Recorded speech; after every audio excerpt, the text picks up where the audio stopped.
Dios les bendiga. ¿Así están aquí? Buenos días.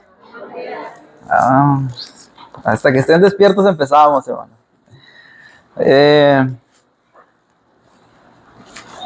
Vamos a iniciar una serie nueva de predicaciones, hermanos, en las oportunidades que me toque a mí estar aquí al frente. Y la serie se titula ¿Quién dice la gente que es el Hijo del Hombre? Basada en Mateo capítulo 16, versículo 13. Y en las siguientes predicaciones, pues vamos a estar contestando a esa pregunta. ¿Quién dicen los hombres que es el Hijo del Hombre? Y hoy iniciamos con un tema acerca de este mismo. Le voy a pedir que abran sus Biblias en Marcos capítulo 6, versículo 3. Y ahí estará basada la predicación del día de hoy. Dice así, hermanos.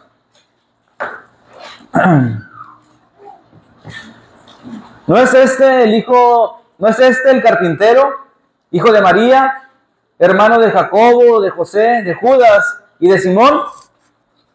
¿No están también aquí con nosotros sus hermanas? Y se escandalizaban de él.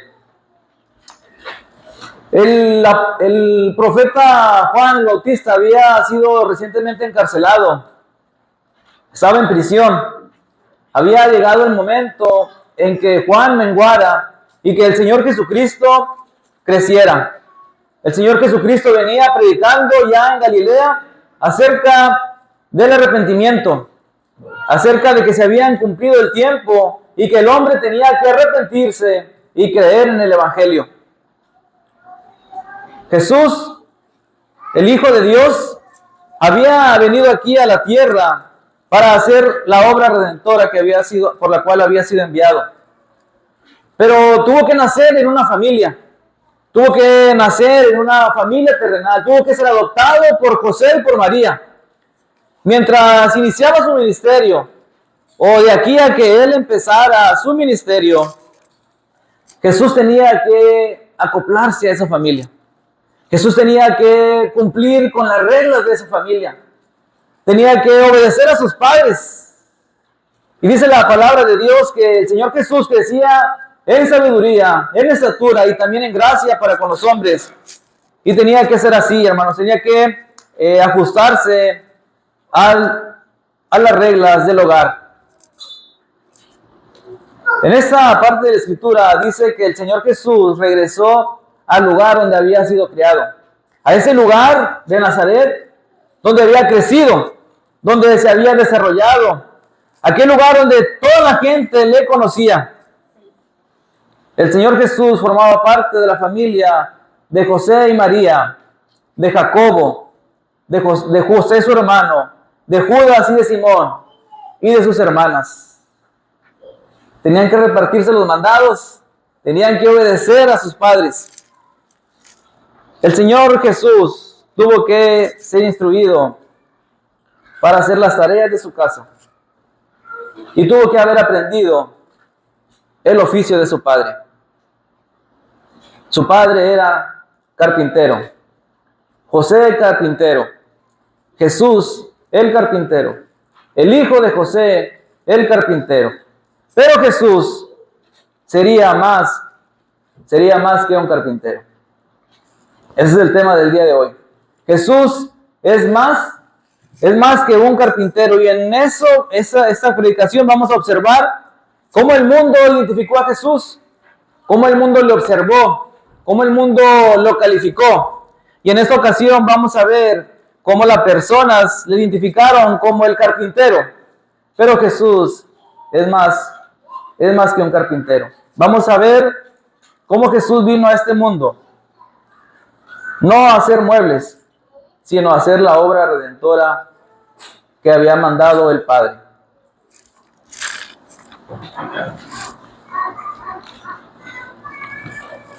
Jesús el carpintero. La palabra que se utiliza aquí para definir ese oficio es mucho más amplia de lo que a veces nos han enseñado o hemos pensado. En esta parte del carpintero incluye también artesano, incluso albañil, trabajos de constructor. Es decir, no solamente se dedicaban a la madera, trataban la piedra, trabajaban la piedra. Y José y Jesús eran aquellos hombres en los que si se descomponía algo en la casa, les podías hablar a ellos, sea lo que sea. Podían ellos arreglarte lo que se descompusiera. Ellos podían hacer mantenimiento en las casas, mesas, muebles, yugos, puertas, ventanas y todo lo que se referiera a la construcción, madera y piedra y quizás algunas otras cosas más. Los carpinteros era un oficio muy antiguo. Recordemos aquel hombre que hizo el arca, Noé. Recordemos aquellos hombres trabajadores en el templo que hacían las artesanías para aquellos lugares. El trabajo consistía en transformar la madera en objetos de la vida cotidiana, de la vida religiosa o de la construcción. Eso era un carpintero. Y es una profesión y un oficio muy antiguo. ¿Cómo se llegaba a ser un carpintero? ¿O cómo podías alcanzar a tener este oficio? La mayoría de las veces, este oficio se pasaba de generación a generación. Es decir, si el papá era carpintero, era muy probable, tenía una alta probabilidad de que el hijo lo fuera, de que el hijo siguiera ese oficio, de que el hijo aprendiera la carpintería. Casi era como una herencia el oficio. Y ahí seguía el oficio hijo, nieto, y así se iba delegando de generación en generación. No es como hoy, que queremos hacer algo y buscamos en YouTube, ¿verdad? ¿Cómo hacer esto? Y rápido, le pones en YouTube. No era tan fácil hacerse de un oficio como hoy. Era complicado y iba a ser pasando de generación en generación. No había tantas herramientas como le existen hoy y era muy rudimentario. Las características de los carpinteros en la antigüedad quizás eran un poquito más extensas o eran más de las que hoy tiene que tener uno. Por lo mismo rudimentario y porque había menos herramientas con que hacer las cosas como lo hay hoy. Pero hay 3 características que he elegido que tenía un carpintero. Y una de ellas es que era paciente. Un carpintero en la antigüedad tenía que ser paciente porque no había la tecnología que hay hoy. Y tenía que ser despacio el trabajo y tardaban los trabajos en hacerse. Porque no era sencillo como lo puede ser hoy en día. Era un trabajo que tenía que tenerse paciencia. También era un trabajo que tenías que hacer con mucho cuidado y al detalle, porque no era de que si te equivocabas en un corte, ibas a la ferretera a traer otro pedazo de madera. Tenías que quizás ir a cortar un árbol. Tenías que ir a arrancar el árbol, prepararlo para poder seguir con tu mueble. Entonces requería de un trabajo con mucho cuidado y con mucho detalle. Y otra característica es la creatividad. Tenías que ser creativo para diseñar, para hacer lo que el cliente quería, pero también para construir las herramientas para hacer eso que querías hacer. Sin duda, Jesús pudo ser el mejor carpintero de Nazaret, porque el Señor Jesucristo nos dio muestra de que Él era paciente. Él era paciente. Incluso lo demostró para empezar su ministerio, porque la palabra de Dios dice que empezó cuando tenía como 30 años. ¿Por qué no empezó a los 20? ¿Por qué no empezó a los 25? No, fue paciente para empezar cuando el Padre tenía que decirle que empezara. Cuando Juan menguara, entonces era el momento del Señor Jesucristo. El Señor Jesucristo era paciente y pudo haber sido el mejor carpintero de Nazaret. También el Señor trabajaba con detalle y cuidadoso porque nos enseñó en su historia cómo trató los corazones de las personas. Fue cuidadoso con cada uno de ellos, no trató a todos por igual, según la enfermedad que tenía, según la necesidad espiritual, Él atendía a los corazones. Entonces, Él era un detallista, era cuidadoso con las personas y los corazones. Tenía gran creatividad. El Señor Jesucristo nos dio muestras de que tenía una creatividad infinita para diseñar cosas, para crear cosas de la nada. Él estuvo con el Espíritu y con el Padre en el principio, cuando diseñaron todo, cuando diseñaron los cielos, cuando diseñaron el sol, los árboles, los animales y cada una de las cosas que vemos. ¿Y saben qué? No tuvieron que ver Pinterest. O sea, todo lo diseñaron ellos. No tuvieron que buscar un tutorial para ver, ¿esto cómo lo hacemos, Jesús? No, ellos tienen una creatividad infinita. Tenía todo para ser Jesús, el mejor carpintero. Pero Jesús sería más que eso. Sería más que un carpintero. ¿Cuál era el rol que cumplía un carpintero en la sociedad en aquellos tiempos? ¿Cómo era visto ante la sociedad? ¿Qué papel jugaba en su vecindario, en su lugar donde él vivía? Ese oficio, como los demás oficios que había, eran importantes para el pueblo. Porque tenía que haber alguien que construyera. Tenía que haber alguien que arreglara las cosas. Cuando hay una fuga en la casa, ¿cómo amamos a los plomeros, verdad? ¿Cómo amamos a aquellas personas que tienen una dedicación, un oficio? Porque ahora, pues no sabemos arreglar todo los hombres, ¿verdad? Tenemos que hablarle a alguien. Así de importante era el oficio de un carpintero en aquel lugar. Tenía que llenar aquellas necesidades que salían en el pueblo. Pero el Señor Jesús supliría también las necesidades espirituales. Jesús vino a dar luz y vida a este mundo que estaba en tinieblas. Pasaría de construir y de restaurar muebles a hacerlo con la vida de las personas. ¿Cómo eran los inicios de Jesús como carpintero? ¿Cómo se iniciaba una persona en este oficio? Los adultos, los padres de familia, según la historia judía, estaban obligados a enseñar por lo menos 3 cosas a sus hijos. 1, tenían que enseñarles la Torá, que hoy son los primeros 5 libros de la Biblia que hoy llamamos Pentateucos. Tenía que ser instruido. El padre era responsable de la parte espiritual, de la enseñanza de sus hijos. Tenían que instruirlos, tenían que darles a conocer el nombre de Dios. También, esto no lo sabía, pero también estos padres tenían que enseñar a sus hijos a nadar. Era una parte importante de los judíos que el padre tenía que enseñar al hijo a nadar. Y otra era que tenía que enseñarles un oficio. Tenía que enseñarles el oficio, podría ser de pastor, de alfarero, de pescador, de cazador, de albañil, curtidor, de constructor de tiendas, o quizás también de carpintero. A la edad que se iniciaban esta actividad, o que empezaban las responsabilidades, los niños judíos, este oficio lo aprendían a muy temprana edad. Ahora, hombre, tenemos 20 y no saben cambiar un foco, hermano. Pero fíjense cómo de 5 a 7 años era la ayuda básica. La ayuda básica, lo que hacen yo creo todos los niños de hoy: apaga la tele, apaga el foco, tráeme las chanclas, dame el control. Quizás esas tareas. Pero de 8 a 12 empezaba el aprendizaje del oficio. De 8 a 12 años. De 8 a 12 años ya le empezaban a dar el martillo. Ya empezaban a lijar la madera. Ya empezaban a ser instruidos en ese oficio del padre. Y a los 13 años ya empezaba una responsabilidad un poco más formal con el hijo. Jesús llegó a la familia de José y de María. Y José tenía un oficio. Y ese oficio era carpintero.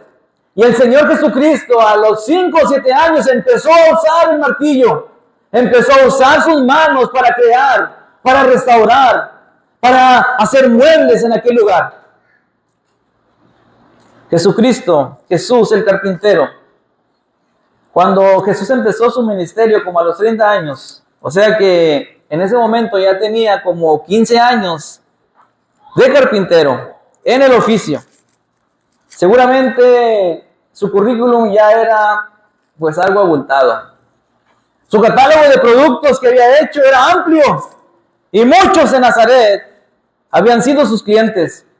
Tenía una trayectoria como carpintero, había construido algunas cosas en las casas de los hombres y ya era muy conocido por Nazaret o en Nazaret. Pero hasta ese momento era conocido solo por su oficio. Y dijeron en el versículo 1, ¿no es este el carpintero?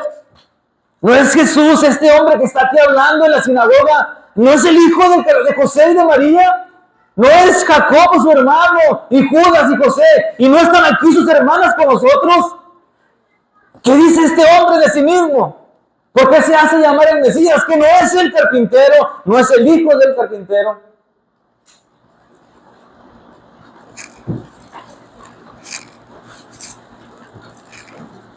Jesús de Nazaret había empezado su ministerio en Galilea, pero cuando regresa a Nazaret, estaba decidido a darse a conocer por su verdadero oficio. Ya no más como el hijo del carpintero, sino ahora como el hijo de Dios.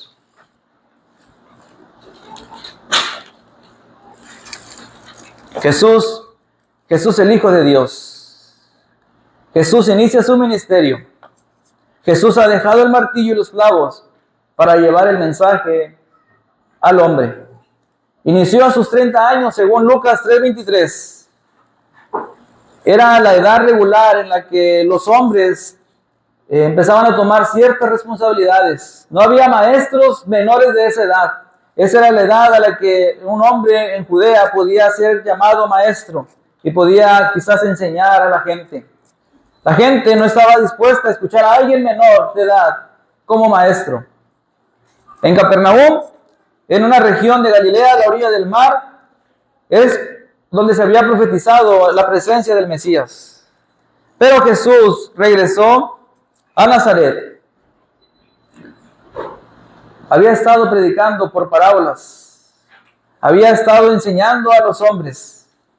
Y había regresado ahora al lugar donde creció, donde se crió.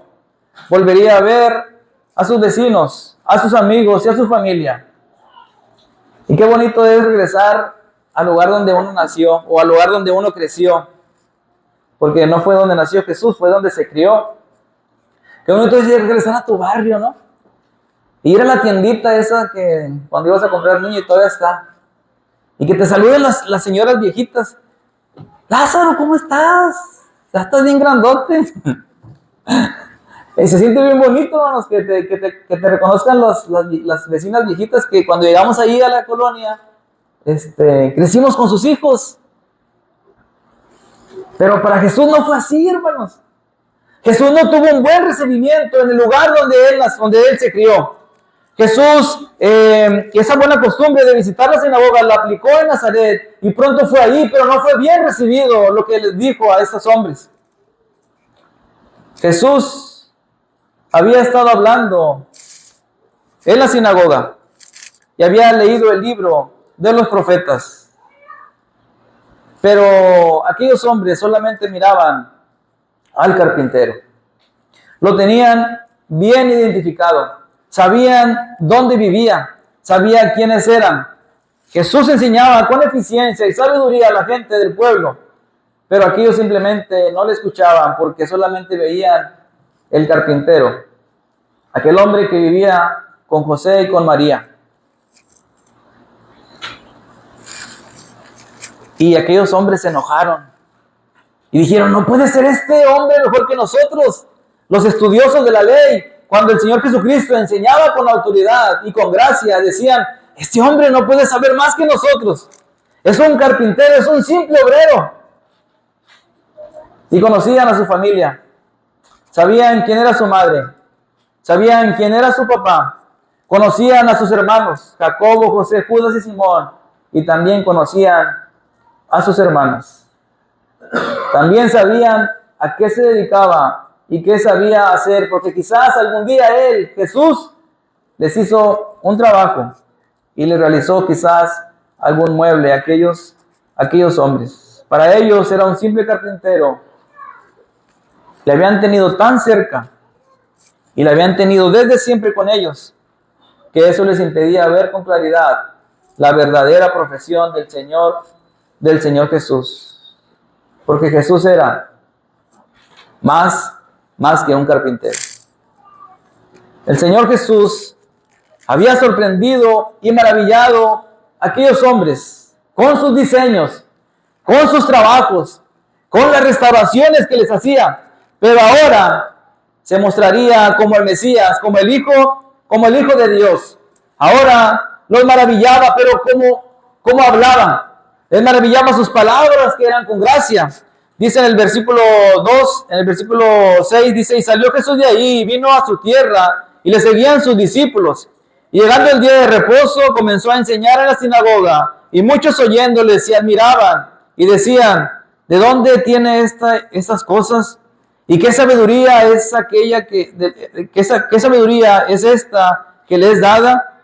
Y estos milagros que por sus manos son hechos, ¿no es este el carpintero, hijo de María, hermano de Jacobo, de José, de Judas y de Simón?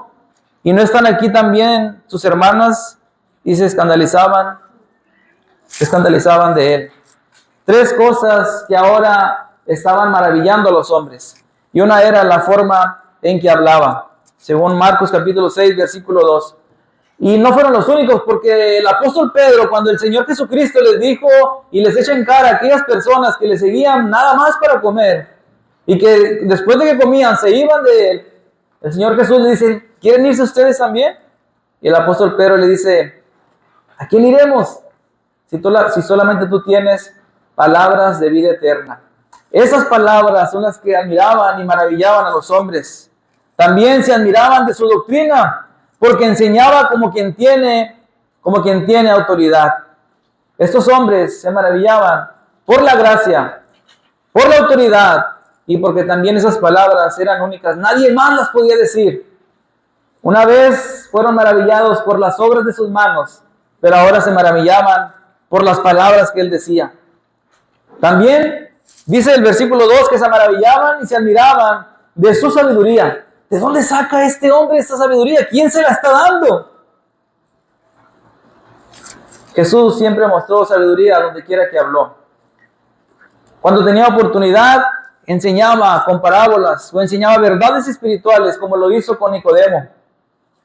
En aquella ocasión, cuando dice que la reina de Sabá vino a buscar a Salomón para oír su sabiduría, el Señor Jesucristo les dice, he aquí uno más que Salomón, uno más grande que Salomón, refiriéndose a sí mismo, porque él era la fuente de la sabiduría de Salomón. Y esa sabiduría estaba siendo admirada por aquellos hombres. Cuando le hacían preguntas difíciles los fariseos, cuando le preguntaron con qué autoridad hacía las cosas, ¿cómo les contestó? Cuando le preguntaron si deberían de pagar tributo al César, y el Señor Jesús les dijo, denle una moneda. ¿De quién es la inscripción que tiene ahí? Y dijeron, de César. Bueno, denle a César lo que es de César. Y denle a Dios lo que es de Dios. Sorprendía, y aquellos hombres se quedaban con la boca abierta porque decían, este hombre, ¿de dónde saca tanta sabiduría? Cuando enseñaba en las sinagogas, se maravillaban. Según Juan 7:15 dice, y se maravillaban los judíos diciendo, ¿cómo sabe este letras sin haber estudiado? ¿Cómo sabe este letras sin haber estudiado? Pero también estos hombres que estaban en la sinagoga se admiraban por los milagros que hacían con sus propias manos. Dice, ¿y qué sabiduría es esta que le es dada? ¿Y estos milagros que por sus manos son hechas?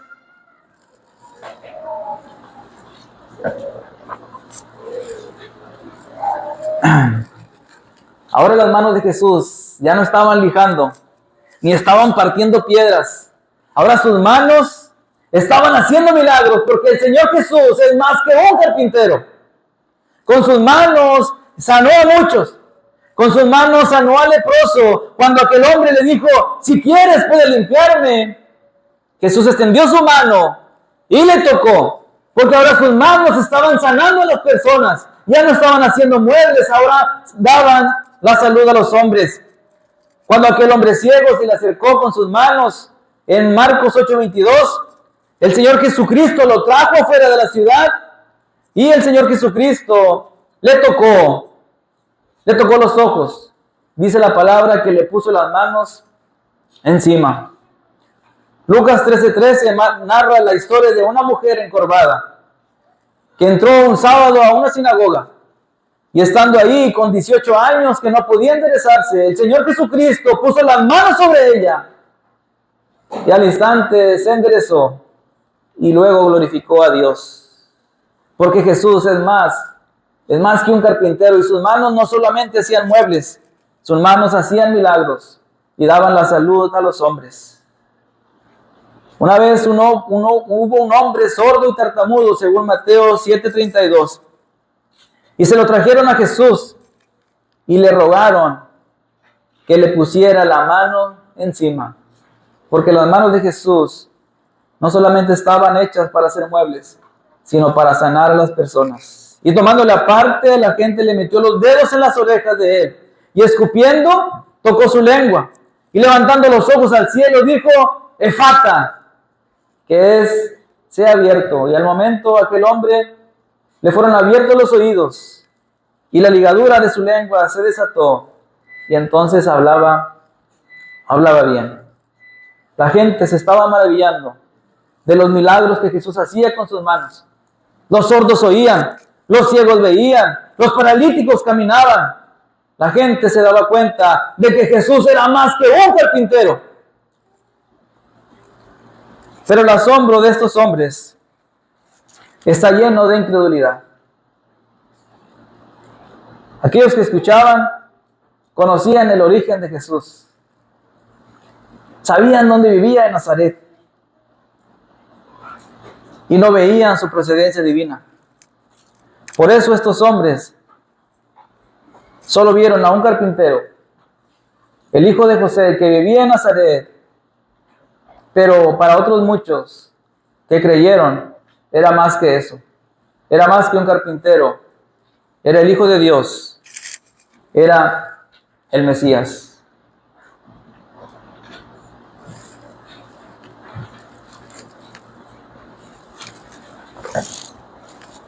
Jesús es más que un carpintero, hermanos y amigos. Jesús es más que un hombre en la historia del mundo. Jesús es más que eso. Y tienes que creerle. Tienes que creer para poder alcanzar tus promesas. Hoy hemos visto que Jesús es más que un carpintero. Y lo hemos visto a través de los puntos que Jesús sí fue un carpintero, pero también Jesús es el Mesías, el Hijo de Dios. El Señor ese día llegó a Nazaret. Y como acostumbraba, entró a las sinagogas y estaba decidido a declarar que no era solo un carpintero. Estaba decidido a declarar que no solamente era el carpintero de Nazaret, sino que sería el Mesías, el ungido de Dios. Aquel día leyó la escritura que decía, el Espíritu de Jehová está sobre él. Y aplicándose la profecía mesiánica a sí mismo, aquel día los hombres reaccionaron. Y dice que los hombres no creían lo que estaba diciendo. No creían. También se escandalizaron y dijeron, ¿cómo un simple carpintero va a ser el Mesías? ¿Cómo este hombre, hijo de José y de María, será el Mesías? Y entonces, cuando el Señor Jesucristo se declaró a sí mismo el Mesías, aquellos hombres se llenaron de ira y se levantaron contra Jesús. Y dice la palabra que lo sacaron de la ciudad y lo llevaron a la cumbre del monte para arrojarle, para matar a Jesús. El Señor Jesús también se asombró aquel día, pero de la incredulidad de ellos. Y dice la palabra que no pudo hacer allí ningún milagro, solamente sanó a algunos pocos, dicen los siguientes versículos. Esas manos que algún día transformaron un pedazo de madera en un fino mueble, pero que en ese momento, en esa historia, estaba sanando enfermos. También 3 años después iban a llevar cargada una cruz al monte Calvario y sus manos, esas manos que un día transformaron la madera, serían clavadas en la cruz para entonces transformar las vidas de las personas. Ya no más muebles, ahora eran vidas, ahora eran vidas transformadas a través de su muerte para todo aquel que cree en Él. Dios, el Señor Jesucristo, ahora estaba dando vida a aquellos que estaban muertos en el pecado. Pero la pregunta acá es para nuestros amigos. ¿Qué vas a hacer hoy ante la declaración del Jesús de que es más que un carpintero, que es el Mesías, que es el Hijo de Dios? ¿Te vas a llenar de ira? ¿Vas a rechazar a Jesús o vas a creer en Él y vas a obedecer sus palabras? Y para nuestros hermanos que están en pecado, que están practicando el pecado, o que han estado practicando el pecado, el Señor Jesucristo sabe tu condición, sabe lo que estás haciendo en la oscuridad, sabe lo que estás haciendo cuando nadie te ve, sabe lo que estás haciendo en tu vida personal, y sabe que con tu conducta no alcanzarás las promesas. Él lo ve todo y Él te puede perdonar, porque Jesús es más que un carpintero. Vamos a estar puestos de pie, hermanos, para cantar a nuestro Dios y alabarle en esta mañana. Dios les bendiga.